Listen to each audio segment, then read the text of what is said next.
Go get them. That's what Joe Biden said yesterday when he delivered his State of the Union address in front of a joint session of Congress when talking about Vladimir Putin and Russia and Ukraine. And seemed like the first major part of the president's speech last night was focused on what's happening in Ukraine. It is the WMAY morning news feed. I want to hear from you now. Did you watch last night, and what's your response? 217-629-7970 is the phone number. Again, 217-629-7970.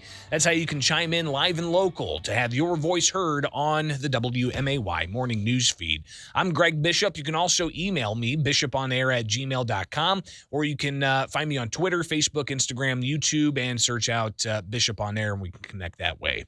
JC on Twitter sent a picture of a gas station on Toronto Road where it shows that gas is at $4.09 a gallon, more than $4 a gallon. Where are you seeing that? And is inflation a big concern for you? And it's something that the president touched on briefly last night, but he talked more about government programs and trying to help curb inflation. He talked about opening up some oil reserves and digging into the strategic petroleum reserves for the United States and pumping out about 30 million gallons or 30 million barrels, rather, of our reserves, which, I mean, that's not really even that's a little bit more than what the U.S. uses each day. So is that going to make a difference? The president also talked about, though I don't think he said it by name, he talked a lot about the Build Back Better program that failed.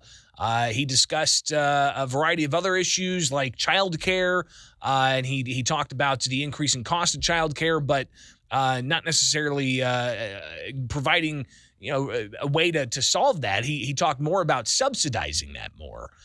So the president delivering his State of the Union address last night with a couple of different optics. One, of course, you had the barricades all around the Capitol that were put up there in anticipation of a trucker convoy that's headed that way.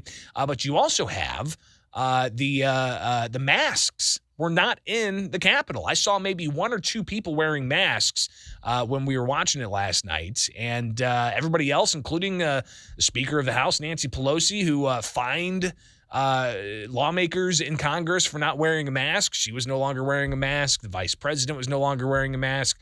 A lot of maskless faces there, and the president of the United States seeming to declare victory of sorts against COVID-19. But I want to hear from you now in the few minutes we've got here. 217-629-7970. Good morning. You're on WMAY. Your reaction to the president's speech last night. Morning, Greg. Hey. I watched it up until the time where we had a couple of Republicans decide to get real snotty and nasty and heckling.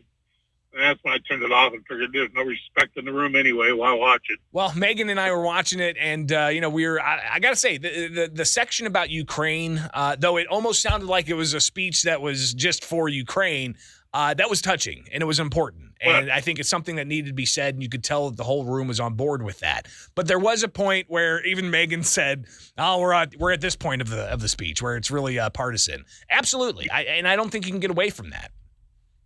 Well, no, but I guess the thing that bothers me, though, is I didn't hear the part about, and this is what really gets me, honest to God, I'm serious here. He talked about he wants to lower drug prices for those of us who are getting gouged. And I'm like, well, wait a minute.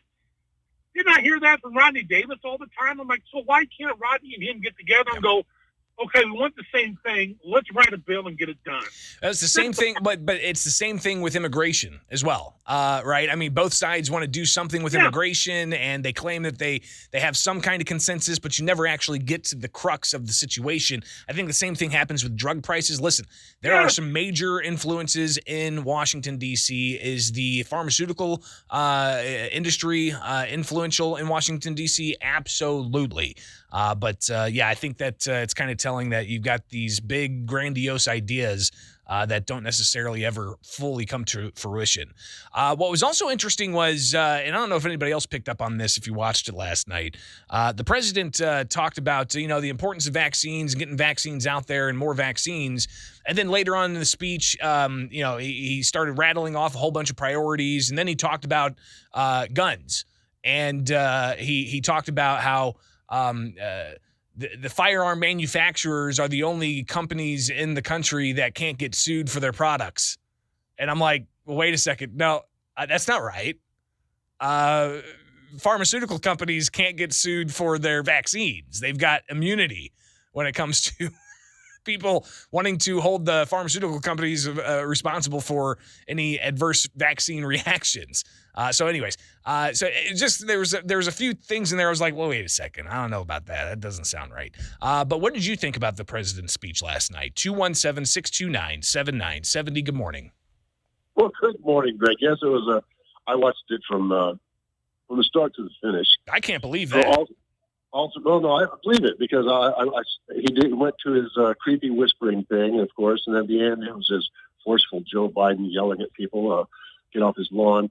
But we're going to ban Russian flights everywhere except Ukraine. Let's see. He said our forces will not go to fight Ukraine, which I think he probably meant fight in Ukraine. But I heard that too. There were a few slips that he made, and I think he said Iran at one point when he meant Ukraine, and a variety of other things. But I think when it comes to his statements about the use of U.S. forces. He seemed to indicate that we're going to be in NATO countries and we're going to be there on the borders where Russia is advancing through Ukraine, which indicates that we're going to possibly see a ground war with U.S. troops involved.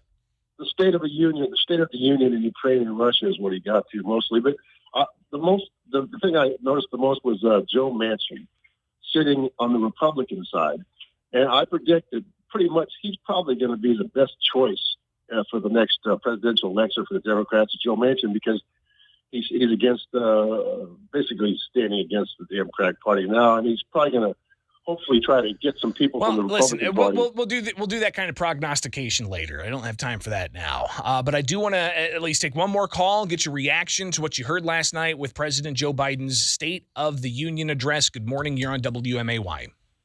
Good morning, Greg. Hey. I thought the speech was really, really well put together, and he hit on some key components.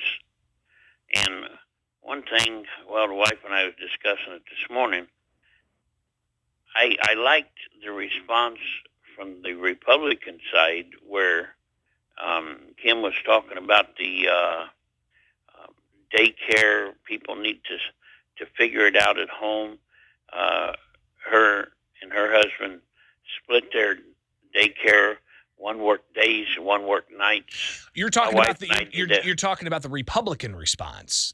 Well, yeah, but President talked about the cost of daycare and everything last night, and it's high.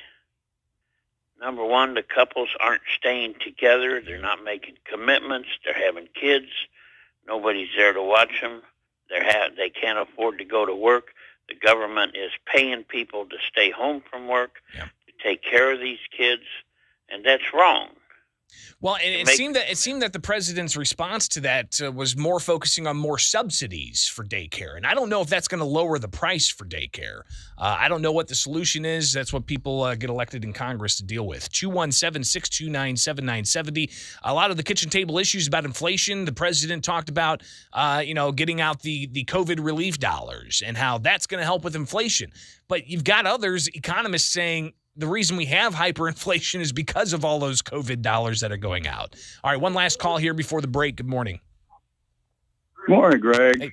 Yeah, we used to have kids used to come up and rub the hair on my leg up and down my leg. All right, he didn't talk about that. Okay, obviously it's time to move on. We'll get to business.